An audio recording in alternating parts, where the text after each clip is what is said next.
اعوذ باللہ من الشیطان الرجیم، بسم اللہ الرحمن الرحیم۔ رب اشرح لی صدری ویسر لی امری واحلل عقدۃ من لسانی یفقہوا قولی۔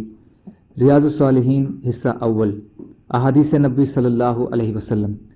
حضرت ابن عباس رضی اللہ تعالی عنہ سے روایت ہے کہ رسول اللہ صلی اللہ علیہ وسلم نے فرمایا، تم اونٹ کے پینے کی طرح ایک ہی سانس میں پانی مت پیو، بلکہ دو دو اور تین تین سانس میں پیا کرو، اور جب پینے لگو تو اللہ کا نام لو، بسم اللہ پڑھو، اور جب فارغ ہو کر برتن اٹھاؤ تو اللہ کی حمد و ثنا کرو، یعنی الحمدللہ کہو۔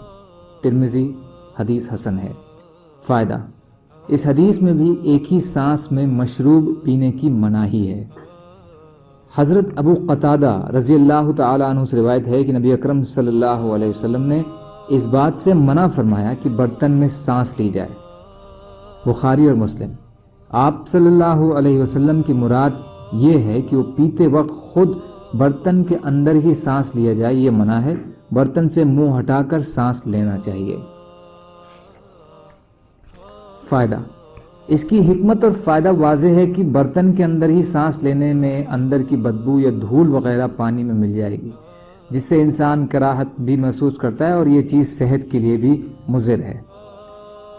حضرت انس رضی اللہ تعالی عنہ سے روایت ہے کہ رسول اللہ صلی اللہ علیہ وسلم کے پاس پانی ملا ہوا دودھ لایا گیا، اور آپ صلی اللہ علیہ وسلم کی دائیں طرف ایک دیہاتی تھا اور بائیں طرف حضرت ابو بکر صدیق رضی اللہ عنہ تھے، تو آپ صلی اللہ علیہ وسلم نے اسے پیا، پھر دیہاتی کو دے دیا اور فرمایا، دائیں والا یعنی مقدم ہے، پھر دائیں والا آخر تک۔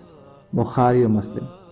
شیب کے معنی ہے ملایا ہوا، یعنی ایسا دودھ تھا جس میں پانی ملایا ہوا تھا۔ حضرت سہل بن سعد رضی اللہ تعالی عنہ سے روایت ہے کہ رسول اللہ صلی اللہ علیہ وسلم کے پاس ایک مشروب یعنی کوئی پینے کی چیز، پانی یا دودھ وغیرہ لایا گیا، آپ نے اسے پیا، اور آپ کی دائیں طرف ایک لڑکا تھا اور بائیں طرف کچھ بزرگ بڑی عمر والے لوگ تھے۔ چنانچہ آپ نے لڑکے سے فرمایا، کیا تو مجھے اس بات کی اجازت دیتا ہے کہ میں تجھ سے پہلے ان بڑے لوگوں کو دے دوں؟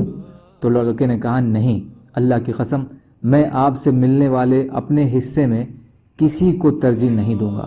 چنانچہ رسول اللہ صلی اللہ علیہ وسلم نے وہ پیالہ اس کے ہاتھ پر رکھ دیا۔ بخاری اور مسلم۔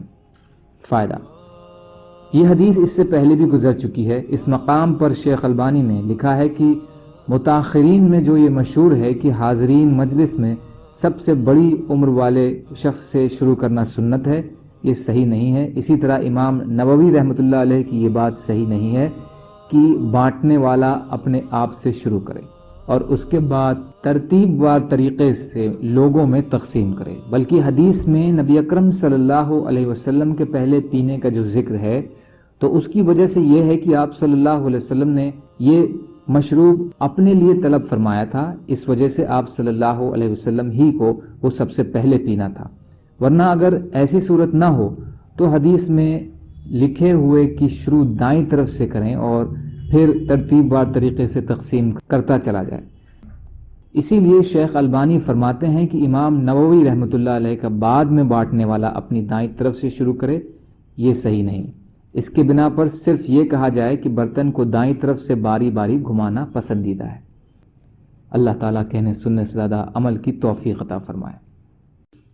اور مظلوم کشمیریوں، فلسطینیوں اور دیگر ممالکوں میں جہاں بھی مسلمان پریشان حال ہیں، یا اللہ آپ ان کی مدد فرمائیے اور ہم کو بھی اپنی استطاعت کے بقدر اپنا حق ادا کرنے والے بنائیے، آمین۔ سبحان اللہ و بحمدہ، سبحانک اللہم و بحمدک، اشہد ان لا الہ الا انت، استغفرک و اتوب الیک۔ سبحان ربک رب العزت عما یصفون، وسلام علی المرسلین، والحمد للہ رب العالمین، برحمتک یا ارحم الراحمین، لا الہ الا اللہ، محمد رسول اللہ۔